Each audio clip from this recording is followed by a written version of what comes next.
In this video, we will learn how to use AutoSum in Excel sheet. So let's start. Open your Excel sheet and go to the Formulas tab. And in Function Libraries group, have a AutoSum option. Select the cell where you want to sum and click on the AutoSum option. And click on the sum, and you can see just enter to get the sum. Same as I just remove this amount. Okay, I select the cell, and if you want auto average, just select the cell and click on this drop down arrow and click on this average option and click on the enter key of keyboard. You get the average of this data.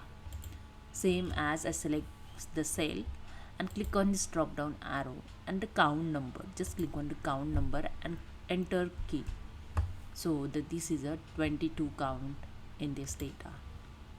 Same as I use this next auto function, the max value. So just enter the key. You can see the 3000 is the maximum value in this column. So same for minimum value, just click on the AutoSum, click on the mini and just press the enter key of the keyboard and you get the minimum value.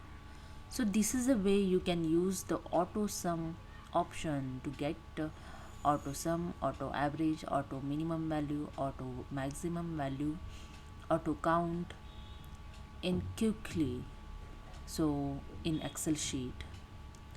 So hope you understand. If you like this, please subscribe my channel. Thank you so much.